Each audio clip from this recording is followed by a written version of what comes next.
بسم اللہ الرحمن الرحیم یا ایہا الذین آمنوا کتب علیکم الصیام کما کتب علی الذین من قبلکم لعلکم تتقون۔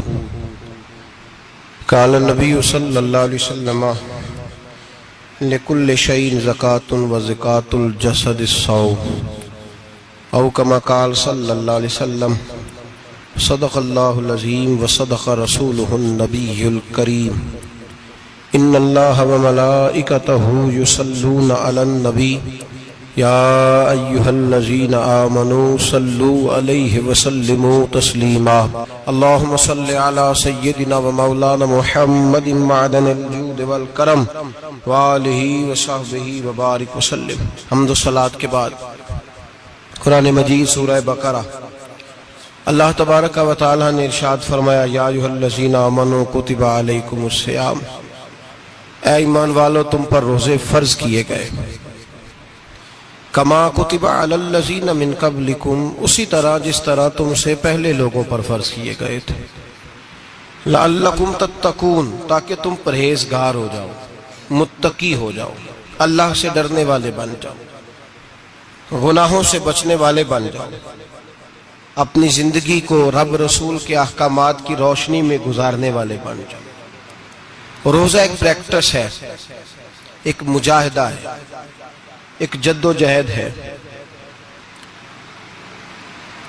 جد و جہد کس چیز کی؟ اللہ کی رضا کے مطابق اپنے آپ کو ڈھالنے کی جد و جہد۔ صوم کا لغوی معنی ہوتا ہے رک جانا، حلال رزق سامنے پڑا ہے، حلال مشروب سامنے پڑا ہے، حلال رشتہ بیوی کا موجود ہے، لیکن ان سب چیزوں سے حالت روزہ میں رکنا، اللہ کی رضا کے لیے رکنا، اس کا نام روزہ ہے۔ صوم کا معنی رکنے کے ہیں، پرہیز کرنے کے ہیں، بچنے کے ہیں۔ ہر چیز موجود ہے لیکن اللہ کا حکم نہیں ہے تو لہٰذا کھا نہیں سکتے۔ تو رب فرماتے جب جائز چیزیں تو میری مرضی کے بغیر میرے حکم کے نہیں کھا سکتا، تو نے رکنا ہے تو حرام کیسے کھا لیتا ہے؟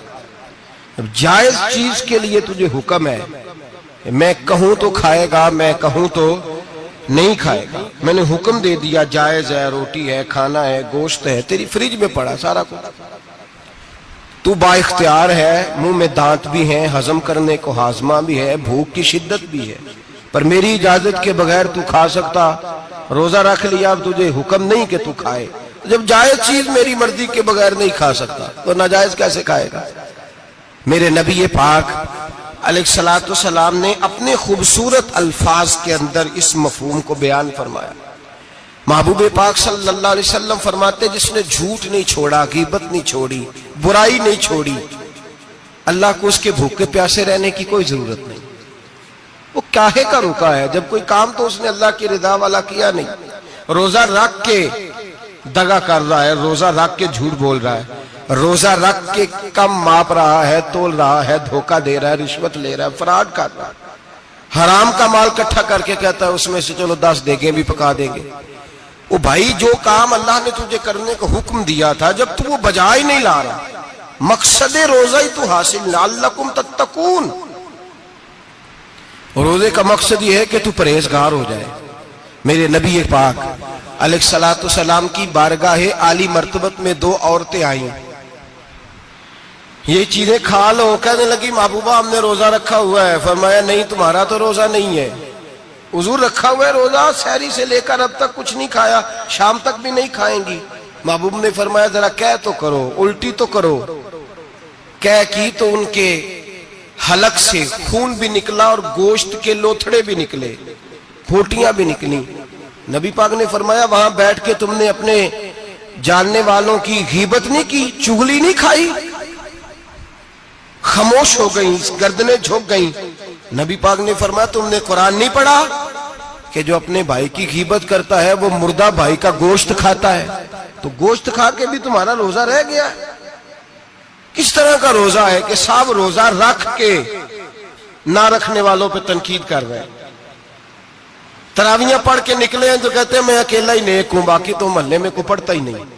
یہ کیسا تیرا روزہ ہے کہ تو روزہ رکھ کے تو اس کے مقصد کو نہیں سمجھا؟ لعلکم تتقون، روزہ دار تو وہ ہے کہ روزہ رکھا ہوا ہے، کھانے بھی سے رکا ہے، پینے سے بھی رکا ہے، عمل زوجیہ سے بھی رکا ہے، پھر وہ جھوٹ سے بھی رکے، غیبت سے بھی رکے، بدنگاہی سے بھی رکے، حرام خواری سے بھی رکے ساری چیزوں سے۔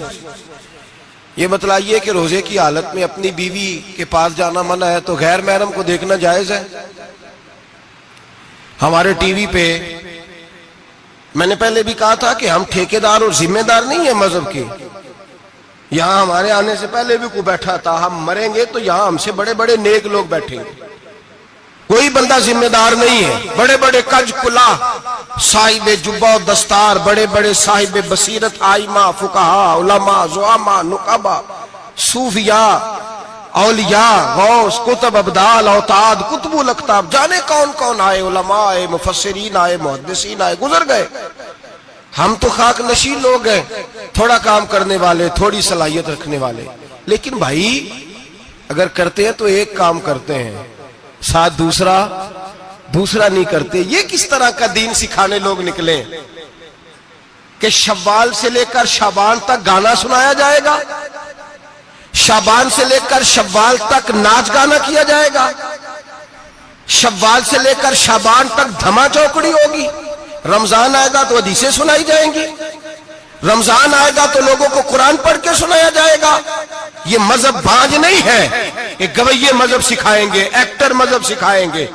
یہ مذہب بانج نہیں ہے کہ ایک گلاس کے اندر پہلے شراب پی لو، پھر اسی گلاس میں رمضان آئے تو شہد بانٹنا شروع کر دو۔ یہ بانج نہیں، یہ میرے رسول اللہ کا مذہب ہے۔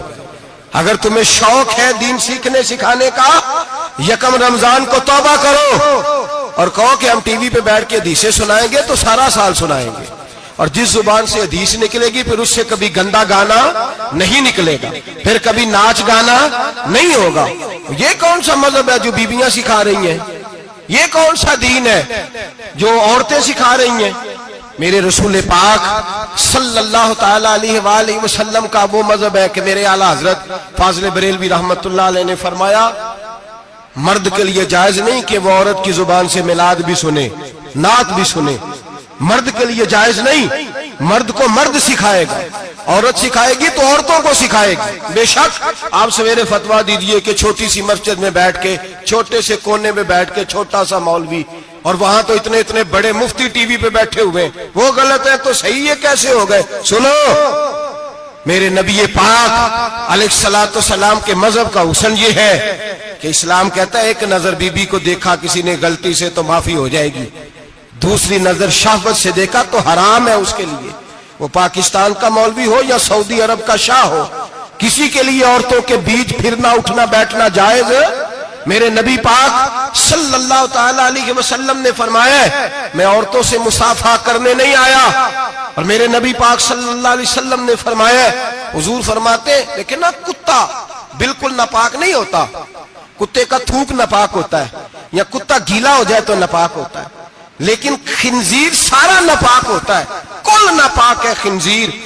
نبی پاک نے فرمایا خنزیر بھی ہو اور گند میں لتھڑا ہوا بھی ہو، پیشاب میں لتھڑا ہوا ہو، گوبر میں لتھڑا ہوا ہو، پخانے اور فضلے میں لتھڑا ہوا خنزیر ہو، اس کا جسم تیرے ساتھ ٹکرا جائے تو اتنا برا نہیں جتنا غیر محرم عورت کا وجود تیرے ساتھ ٹکرا جائے تو برا ہے۔ اس حد تک میرے نبی پاک صلی اللہ علیہ وسلم اور گنبد کے معاملے میں فتویٰ دینے والے، یا رسول اللہ کہنے پر کفر کا فتویٰ دینے والے اور بڑی بڑی باتیں کرنے والے خاموش کیوں ہو گئے؟ یا ایھا الذین آمنوا لا تتخذوا اليہود والنصارى اولیاء، رب فرماتا ہے یہودیوں اور عیسائیوں کو دوست نہ بناؤ، یہ تمہارے دوست ہو سکتے، یہ تمہارے سجن ہو سکتے؟ جب عرش کا مالک کہہ رہا ہے سجن نہیں ہو سکتے تو دوستی کی بات کیسے بڑھا رہا ہے؟ یا رسول اللہ ہمارے سجن کون ہو سکتے ہیں؟ فرمایا تمہارا دوست وہ ہو سکتا ہے جو محمد عربی کا غلامی کرنے والا ہو، جو رسول اللہ کی نوکری کرنا ہو دوست ہوگا۔ دوسرا دوست ہو سکتا؟ کوئی ایکٹر مذہب نہیں سکھائے گا، کوئی گویہ مذہب نہیں سکھائے گا۔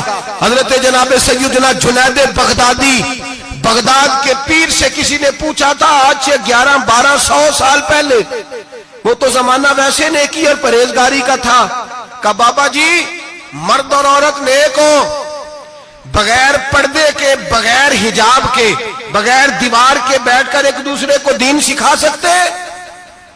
حضرت صاحب بتائیے، مرد اور عورت نیک ہو تو بغیر پردے اور حجاب کے ایک دوسرے کو دین سکھا سکتے ہیں؟ تو حضرت جنید بغدادی فرمانے لگے، سکھانے والا حسن بصری ہو اور سیکھنے والی رابعہ بصری ہو تو پھر بھی بغیر پردے کے بیٹھنے کی اجازت نہیں۔ تو مفتی صاحب کو اجازت کس نے دی؟ مولانا صاحب کو اجازت کس نے دی؟ بڑا وہ نہیں ہوتا جو ٹی وی پہ زیادہ آتا ہے، بڑا وہ ہوتا ہے جو رسول اللہ کے دین پہ عمل زیادہ کرتا ہے۔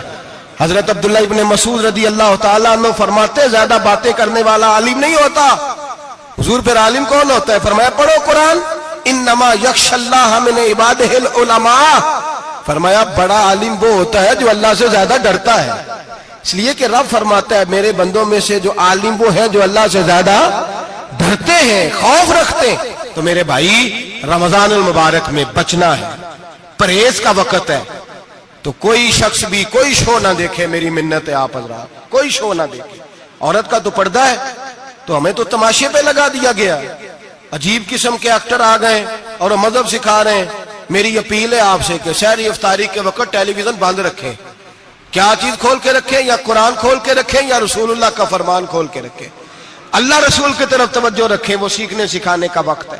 چھوڑیں، گویوں سے دین سیکھا جائے گا، ہمیں کوئی شکوہ نہیں، یہ پکی توبہ کریں، سویرے آئیں آ کے دین سکھائیں۔ اور میں ان سے بھی اپیل کروں گا کہ آؤ دین سکھاؤ۔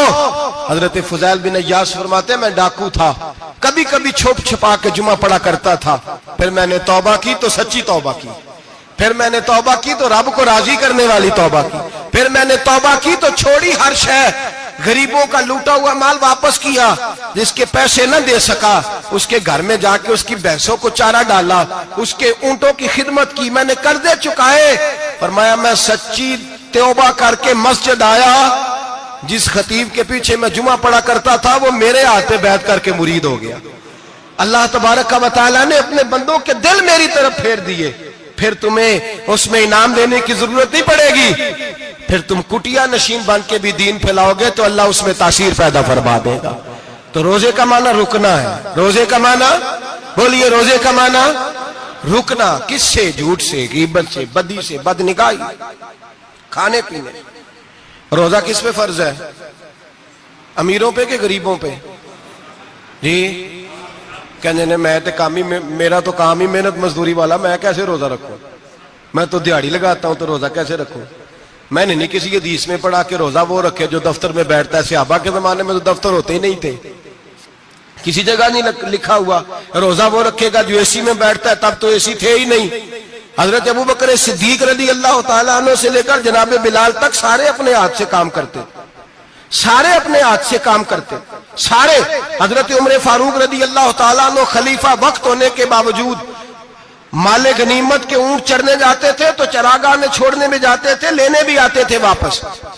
سارے لوگ اپنے ہاتھوں سے مشقت والے کام کرتے، حضرت بلال مزدوری کرتے، سلمان فارسی مزدوری کرتے، مقداد مزدوری کرتے، صحابہ مزدوریاں کرتے، روزے رکھتے۔ اور رمضان کے جانے کا وقت ہوتا تو در رسول پہ کھڑے ہو کے عرض کرتے محبوبہ دل نہیں بھرا، دل کرتا ہے کبھی رب سارا سال ہی روزے عطا کرے، سارا سال رمضان دے تو ہم سارا سال روزے رکھنے کو تیار ہیں۔ جذبہ تھا، طاقت تھی، ہمت تھی۔ آج نوجوان لڑکا ہے کہتا ہے مجھ سے بھوک برداشت نہیں ہوتی۔ میرے بھائی رب بیماری لا دینا، اللہ سے دعا مانگے اللہ شفائیں عطا فرمائے، اور دعا کریں اللہ آزمائش سے محفوظ فرمائے۔ آپ یقین کریں میں نے لوگوں کو دیکھا ہے حلق سے قطرہ نہیں اترتا، خوراک کی نالی لگی ہوئی ہے، اعلیٰ غذائیں پکی ہوئی پڑی ہیں، عرش کا مالک کہتا ہے میں تیرے حلق سے گزرنے نہیں دوں گا، قانون بن گیا۔ میں نے دیکھا ہے ڈرپ پہ لوگ زندہ ہیں، بوتل لگی ہوئی ہے، گلوکوز کی، گزارا چل رہا، اعلیٰ غذائیں پڑی ہیں، لاکھوں روپیہ تجوری میں پڑا ہے۔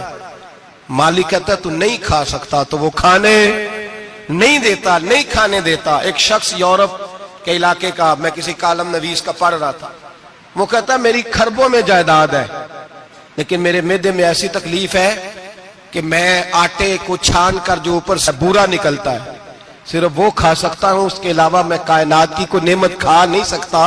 اور میرے بھائی وہ جب چاہے تو بڑے بڑے کھانے سے تجھے روک دے، تیرے دانت چبانے کے قابل نہ رہے، زبان نگلنے کے قابل نہ رہے، معدہ تیرا ہضم کرنے کے قابل نہ رہے، وہ جب چاہے تو جو مرضی کر لے، وہ کہتا چل تو میری مرضی پہ چلنا، 1 مہینہ میرے کہنے پہ نہ کھا، 1 مہینہ میرے کہنے پہ نہ کھا، تو یا اللہ تو کیا کرے گا؟ فرمایا صوم تصحو، میرے نبی پاک نے فرمایا تم روزے رکھو، اللہ تمہیں صحت عطا فرما دے گا، اللہ تندرستیاں دے دے گا، شفائیں دے دے گا، تم روزے رکھو، اللہ تمہیں، سبحان اللہ، اللہ تمہیں، اللہ طاقت دیتا ہے، ہمت دیتا ہے، اللہ ہمت دیتا ہے۔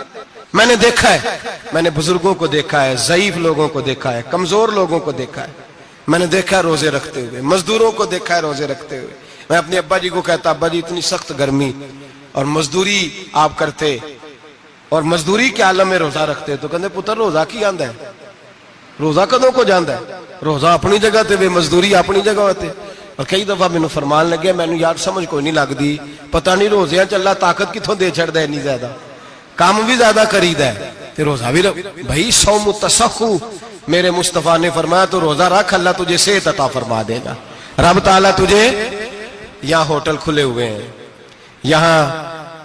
یہاں عجیب حالات ہیں، ہوٹل کھلے ہوئے ہیں، لوگ بہانے ڈھونڈتے پھرتے ہیں، کہتے ہیں کٹ لگ گیا تھا، ذرا تھوڑا سا خون نکل آیا، سنی پلاس لگائی ہے تو روزہ نہیں رکھا، یہ ذرا مجھے تھوڑی دقت ہو گیا تو میں نے روزہ نہیں رکھا، کھانسی لگ گئی ہے تو روزہ نہیں رکھا۔ او خدا کے بندے، روزہ تو نعمت ہے، اور سبحان اللہ میرے نبی پاک نے فرمایا لکل شیء زکات وزکات الجسد الصوم، فرمایا ہر شے کی زکات ہوتی ہے، وجود کی زکات روزہ ہے، روزے رکھو جسم کی زکات نکل جائے گی۔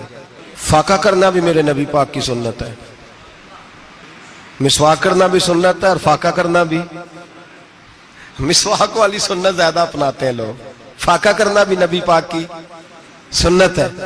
ایک صاحب مجھے کہنے لگے جناب بیٹھ کے کھانا حضور کی سنت ہے، میں نے کہا کبھی کبھی نہ کھانا بھی نبی پاک کی سنت ہے، نہ کھانا بھی حضور کی سنت ہے۔ اور ہمارے فقہاء نے لکھا ہے جو روٹی زیادہ کھاتا ہے اس میں 2 باتیں پیدا ہو جاتی ہیں، کیا کیا؟ ایک بولتا زیادہ ہے، دوسرا سوتا زیادہ ہے، غافل ہو جاتا ہے۔ فقہ اور حکیم اطباء ڈاکٹر کہتے ہیں کہ پیٹ خالی رہے نا جس آدمی کا، اس کا حافظہ مضبوط ہوتا ہے، اس کے ذہن کی گرہ کھلتی ہے، زیادہ کھانے سے تو خماری چڑھتی ہے، دماغ ڈھونڈتے پھرنا روٹی کدھر سے آج اچھی ہے، گھر میں نہیں پکی تو ہوٹل چلے جانا، کھانے کے سوا اور کام ہی کوئی نہیں۔ اور صاحب میرے نبی پاک علیہ السلام نے فرمایا کافر 7 آنتوں سے کھاتا ہے، 7 آنتوں سے، اور فرمایا میرا مومن 1 آنت سے کھاتا ہے، اس کے وجود میں کھانے والی 1 آنت ہے، کافر 7 آنتوں سے کھاتا ہے۔ فاقہ کشی سے نورانیت پیدا ہوتا ہے، کم کھانا۔ دیکھیں نا نبی پاک صلی اللہ علیہ وسلم نے اللہ سے فاقہ مانگ کے لیا ہے، یا اللہ 1 وقت روٹی دے، 1 وقت کا فاقہ دے، مانگ کے لیا ہے نبی پاک نے، مانگ کے۔ حضرت ابو ہریرہ رضی اللہ تعالیٰ عنہ فرماتے ہیں بھوک زیادہ لگتی تھی نا جب مجھے، تو میں حضرت عمر سے، ابو بکر سے، عثمان، مولا علی سے کوئی مسئلہ پوچھ لیتا تھا، اور جب میں مسئلہ پوچھتا تھا تو وہ مجھے روٹی کھلا دیتے تھے، جب میں ان سے مسئلہ پوچھتا تو وہ مجھے، حضرت ابو ہریرہ فرماتے ہیں مجھے بھوک لگی، میں حضرت عمر کے پاس گیا، ان سے مسئلہ پوچھا، ان کا رواج تھا جب میں مسئلہ پوچھتا تو پہلے روٹی کھلاتے۔ ہمارے بزرگ یہ فرماتے ہیں کہ کھانے کھلا کے دین پڑھاؤ، صرف تمہارا کتب خانہ نہیں کھلا ہونا چاہیے، تمہارا دسترخوان بھی کھلا ہونا چاہیے۔ کسی نے نبی پاک صلی اللہ علیہ وسلم سے پوچھا تھا بہترین مسلمان کون ہے؟ حضور نے فرمایا جو سلام لینے میں پہل کرے اور روٹی زیادہ کھلائے، جو روٹی ہر وقت فکر کرے آ یار تو روٹی کھا لے، روٹی کھانے کی طرف توجہ دلائے۔ کھلانا سنت ہے، زیادہ کھانا اس میں بھی فرق رکھیں۔ تو نبی پاک صلی اللہ علیہ وسلم کے صحابی حضرت ابو ہریرہ رضی اللہ تعالیٰ عنہ فرماتے ہیں میں نے حضرت عمر سے مسئلہ پوچھا، میں نے کہا حضور مسئلہ بتائیں، تو کہتے پہلے ان کی عادت تھی جب میں مسئلہ پوچھتا تو روٹی بھی کھلاتے، آج انہوں نے مسئلہ ہی بتایا ہے، روٹی کوئی نہیں کھلائی۔ تو مجھے کہنے لگے ابو ہریرہ تو سوچتا ہوگا روٹی نہیں اس نے پوچھی، تو نے کب سے کھانا نہیں کھایا؟ میں نے کہا آج صبح سے۔ تو جناب عمر کہنے لگے میں نے کل صبح سے نہیں کھایا۔ چل ابو بکر صدیق کے گھر مسئلہ پوچھتے ہیں، کہتے جناب صدیق اکبر کے دروازے پہ گئے، جا کر کے ان سے مسئلہ پوچھا۔ ان کی بھی عادت تھی جب کوئی مسئلہ پوچھنے جاتے تو دسترخوان بچھا لیتے، کہتے آؤ روٹی بھی کھلاتا ہوں مسئلے بھی بتاتا ہوں۔ کہتے ہیں گئے تو انہوں نے بھی مسئلہ بتایا، روٹی کوئی نہ پوچھی۔ تو کہنے لگے عمر ابو ہریرہ تم لوگوں نے کل پرسوں سے نہیں نہ کھایا ہوگا، اور ابو بکر کو 4 دن گزر گئے ہیں۔ تھوڑا سا دودھ ملا ہے یا کھجور ملی ہے, روٹی کوئی نہیں ملی, چلو در رسول پہ چلتے, آؤ حضور کی بارگاہ میں. کہتے ہیں نبی پاک کی بارگاہ میں آئے, حضور نے چہرے دیکھے, کریم سے مسئلہ نہیں پوچھنا پڑا. میرے مصطفیٰ کریم نے فرمایا بھوک لگی ہوئی ہے تم تینوں کو, 3-4 دن ہو گئے. اللہ کے رسول نے فرمایا مجھے پورا ہفتہ ہو گیا ہے. سبب کچھ اور ہے جس کو تو خود سمجھتا ہے. زوال بندہ اے مومن کا بے زری سے نہیں, بھوک نقصان کا وجہ نہیں بنی, وجہ کوئی اور بنی ہے. رشوتیں جو بازار گرم ہوئے ہیں لوٹ مار کے, یہ روٹی کے لیے نہیں, یہ زیادہ کھانے کے لیے, یہ بینک بیلنس کے لیے گرم ہے. یہ لوٹ مار کا مقصد کوٹھیاں بنانا ہے, روٹی کا تو رب کریم کا وعدہ ہے. جو روز روتا ہے شام کو کہ میرا کاروبار کوئی نہیں, اصل میں کہتا ہے بنگلہ کوئی نہیں, اصل میں کہتا ہے کار کوئی نہیں, پجارو کوئی نہیں, روٹی تو اللہ عطا فرماتا ہے, اس کا وعدہ ہے. فرمایا حضور نے 3 دن بیت گئے, چلو. میرا بے تکلف صحابی ہے ابو الحسن انصاری, وہ بڑے نصیب والے ہوتے ہیں جن کو میرے نبی پاک خود کہتے تھے کہ تیری فلانی ذمہ داری ہے. اس زمانے کا تو کسی کو کہہ دیا جائے تیری ذمہ داری ہے تو کہتا ہے یہ تو پھٹیکے ڈالنے لگ گیا, یہاں سے تو چھٹی کر دینی چاہیے. خوش ہوتے تھے صحابہ کہ ہماری ذمہ داری لگی. کہتے ہیں حضرت ابو الحسن انصاری کے گھر گئے, نبی پاک نے فرمایا بھوک بڑی لگی ہے, کھانا لا. کہتے ہیں حضور نے اسے کہا تو اس آدمی کو تو وجد ہی ہو گیا.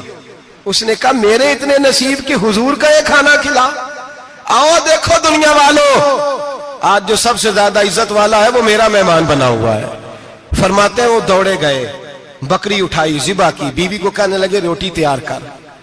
ادھر کھجوریں توڑی, انگور توڑے, کہنے لگے حضور آپ جب تک تناول کریں تب تک کھانا پک جاتا. حضرت عمر کہتے ہیں روٹی پک کے آئی, بڑا پیارا گوشت, بڑا اچھا سالن, بڑا خوبصورت خلوص والا کھانا. فرماتے ہیں میں نے بڑا ہی کھایا. نبی پاک نے نا ایک روٹی لی اور چھوٹی چپاتی, تھوڑا تھوڑا سالن کونوں سے, اور جب نبی پاک نے کھا لیا تو حضور کی آنکھوں میں آنسو آئے. حضرت عمر کہنے لگے حضور روئے کیوں؟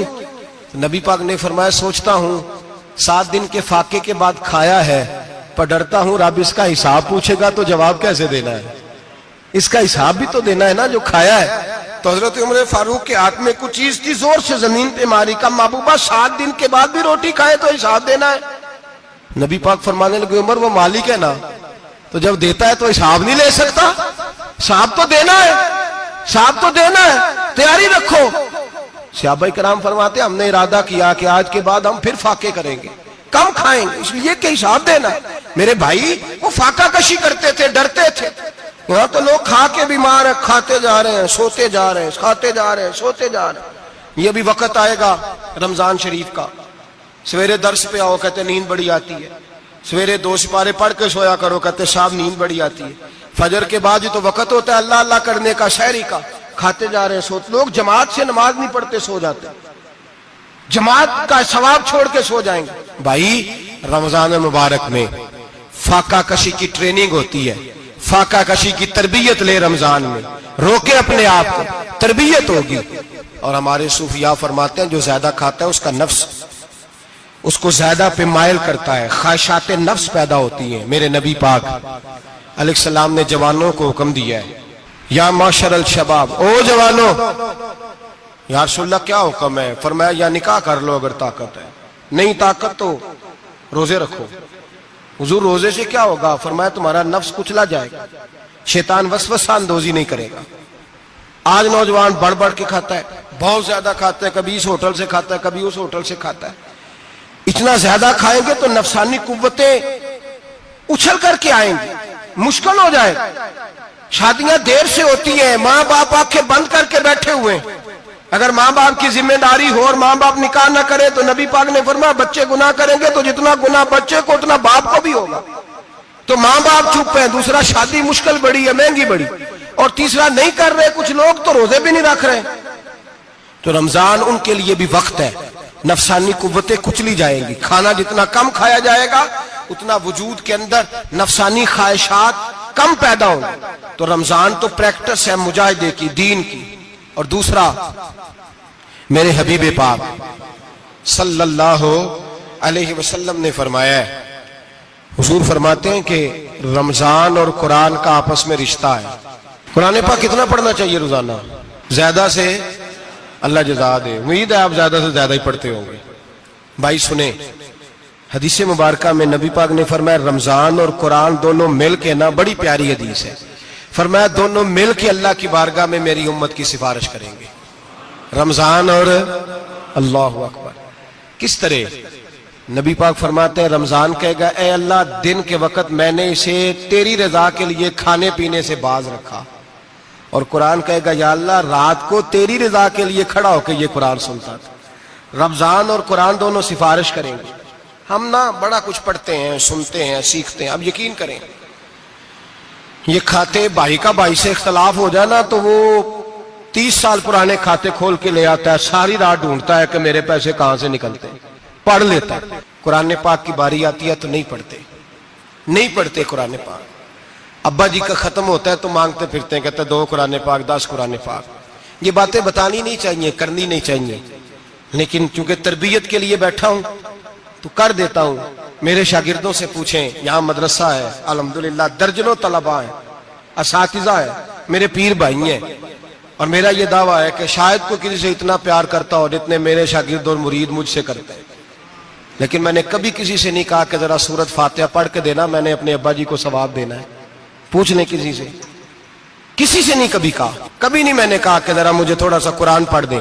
میں اس کو ناجائز نہیں کہتا، پڑھوانا چاہیے، لیکن میں اپنے والدین کے لیے کبھی سوال نہیں کرتا کہ مجھے ذرا پڑھ کے دو، میں نے بخشنا ہے، اس لیے کہ میں نے ذاتی طور پہ روٹین بنائی ہے. میں سمجھتا ہوں کہ کائنات کے اندر میرے اوپر جن لوگوں نے احسان کیے ان میں سب سے زیادہ حصہ میرے ماں باپ کا ہے.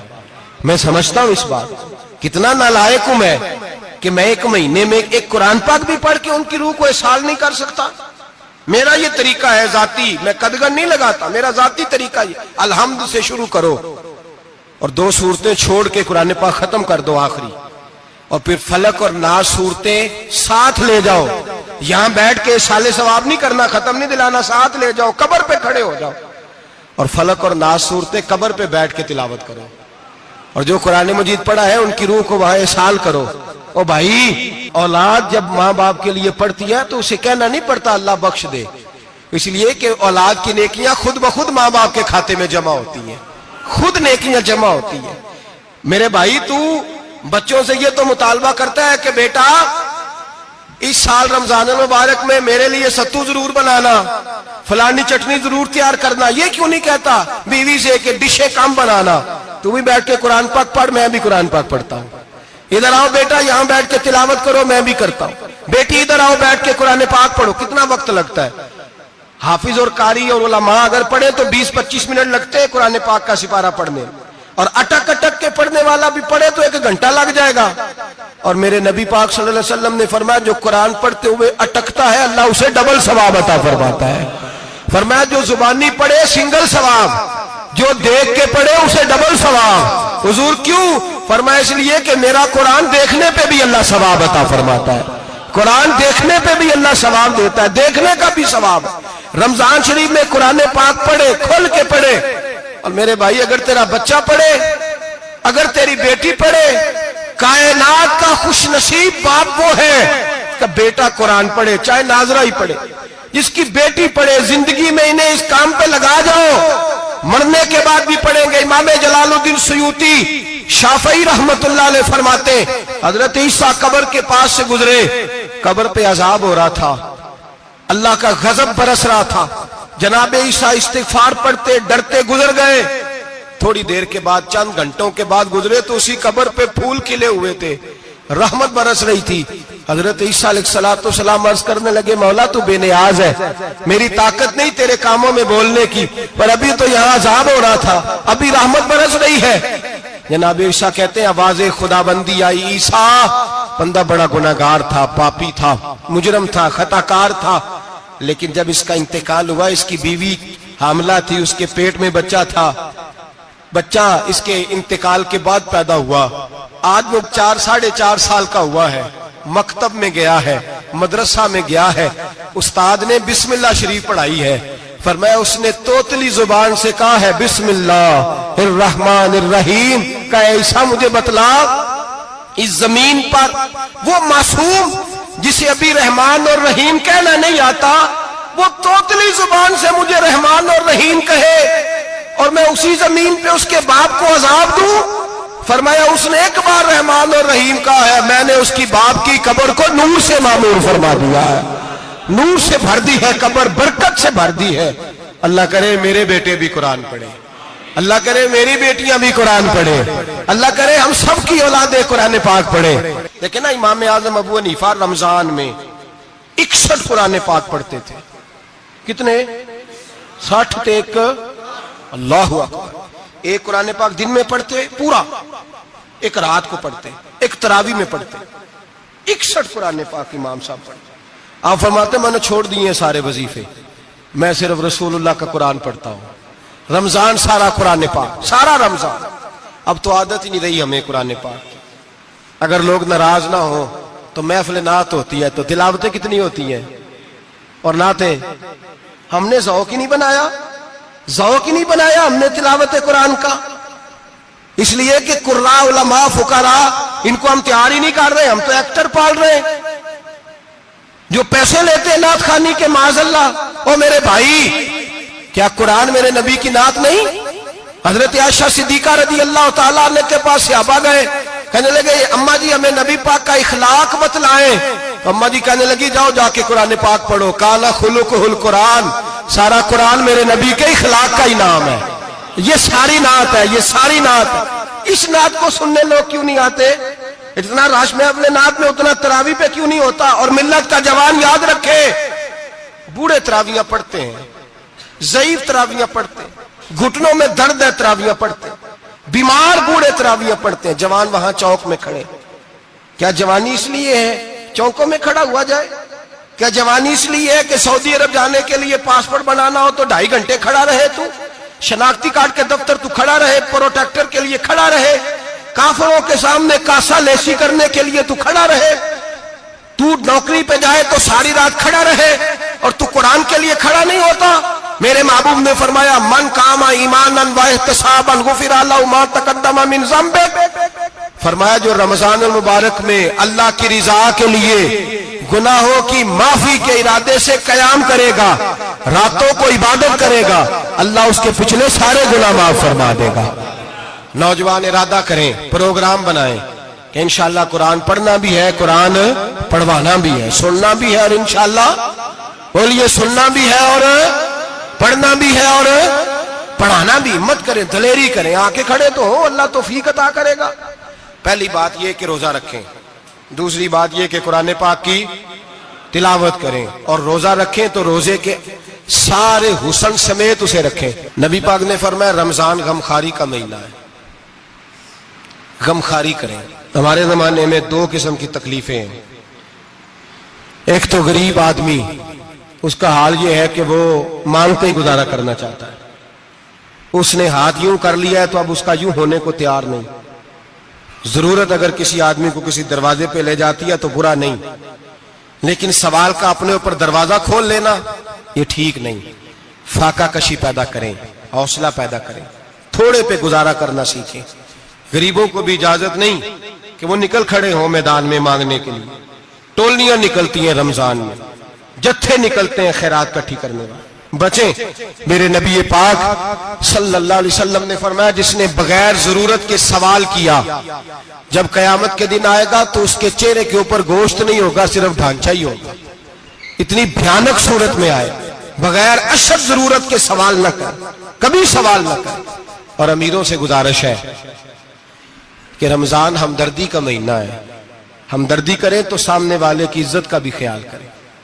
یہ بات درست ہے کہ غریب سیاڑا نہیں ہوتا، اس لیے کہ جس کی جیب میں پیسے نہیں ہوتے بھائی اسے عقل بھی نہیں ہوتی، جس کے گھر کار نہیں ہوتی اسے چلانے کا طریقہ، جس کے گھر اوون نہیں ہوتا اسے چلانے کا طریقہ بھی نہیں آتا، جس کے گھر میں چیزیں ہوتی ہیں اسے چلانا بھی آ جاتا ہے، جدے گھر دانے اودے کملے بھی اس کے سیانے ہو جاتے ہیں۔ تو چودھری صاحب، سیٹھ صاحب، نواب صاحب آٹا تقسیم کرتے ہیں، کھڑے ہو کے فوٹو کھچاتے ہیں، فیس بک پہ دیتے ہیں، اور ایک آٹے کا تھیلا اور 10 اخباروں میں فوٹو۔ اللہ سے ڈریں، رمضان ہمدردی کا مہینہ، ہمدردی کا۔ غریب کو دیں تو اس کی عزت کو رسوا نہ کریں، میرے نبی پاک علیہ السلام کے صحابی حضرت عبداللہ ابن عمر رضی اللہ تعالیٰ عنہ ڈھونڈ کے لاتے تھے مسکینوں کو، ڈھونڈ کے، اور جب لاتے تھے تو اپنے دسترخوان پر بٹھا کر اپنے ساتھ افطاری کرایا کرتے، اور پھر فرمایا اللہ تعالیٰ نے لن تنالوا البر حتی تنفقوا مما تحبون، اللہ کے راستے میں وہ چیز دینی ہے جو تمہیں زیادہ پیاری ہو۔ کون سی چیز جو تمہیں؟ میں تھوڑا سا بے باک ہوں، بعض دوستوں کے ساتھ، سب کے ساتھ نہیں۔ ایک دوست مدرسے میں گھی دینے آئے ایک دفعہ، تو وہ والا گھی دے گئے جو سب سے سستا تھا، تو میں نے کہا مجھے دیانتداری سے بچائے، آپ یہی کھاتے ہیں گھر میں؟ کہنے لگے نہیں۔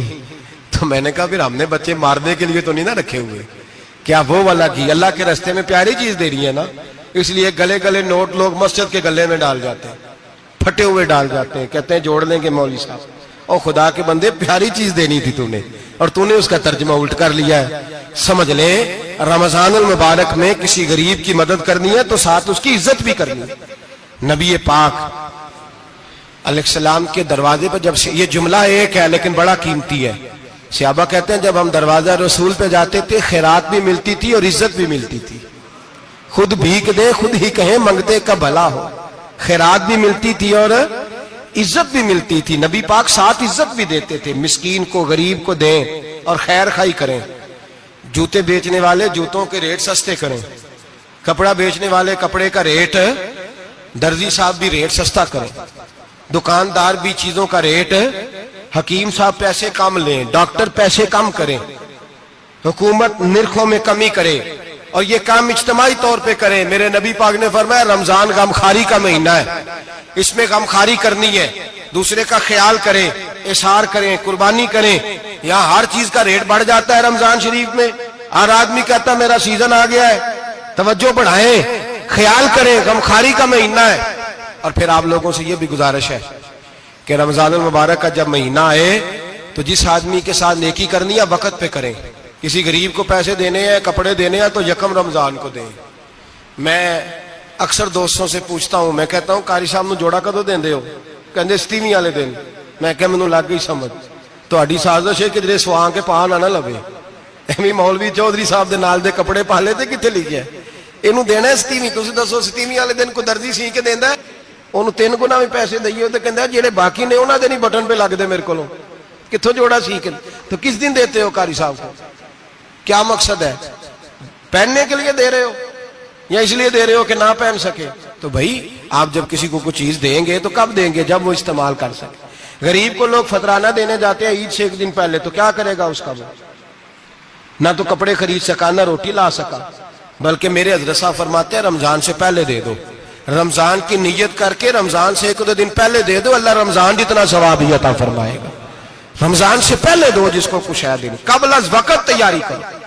اور میرے قبلہ حضرت صاحب فرمایا کرتے اپنے کپڑے بعد میں، غریب کے بچوں کے کپڑے پہلے، اپنے گھر کی ضروریات بعد میں، غریبوں کی ضروریات، اس لیے کہ اللہ پاک نے ان کا رزق بھی ہمارے گھر بھیج دیا، ہماری ڈیوٹی لگائی ہے کہ تم نے بانٹنا، بانٹنے والے بنو، اور یہ ذہن بنائے کہ پتہ نہیں کس کا حصہ تھا جو اللہ نے میرے گھر بھیجا، یہ ذہن بنا کے بانٹ، اور جس کو دینے جائیں ہاں آپ کو اجازت ہے تھوڑا بہت پتہ کرنے کی، لیکن تھوڑا بہت تفتیش کرنے کی اجازت، بال کی کھال اتارنے کی اجازت۔ میں نے دیکھا ہے لوگ غریبوں کا انٹرویو لیتے ہیں، تیرا تو فلانا کمانے والا نہیں، تیرا تو فلاں بچہ، او بھائی بہت سارے غریب ایسے ہیں، بڑے ہیں جو کمانے کی کوشش کرتے ہیں لیکن ان کا سبب نہیں بنتا۔ ہاں ہے ایسے لوگ جو سعودی عرب چلے گئے ہیں، کہتے ہیں تیرا تو فلاں باہر نہیں گیا، ہے گیا ہے، لیکن سارے سعودی عرب جانے والے بھی مال کمانے کی طاقت نہیں رکھتے، کئی وہاں بھی بیٹھ کے بیچارے قرضوں میں الجھے ہوئے ہیں، وہاں والوں کے ظلم کا شکار ہیں، بہت ساری آزمائشوں میں۔ تو تفتیش کرتا ہے۔ میرے امام شافعی کا ایک جملہ اگر آپ کو یاد رہ گیا تو بات بن جائے گی۔ امام شافعی رحمت اللہ، بلکہ حضرت غوث اعظم جیلانی کے پاس وہ بات آپ کو زیادہ فائدہ دے گی۔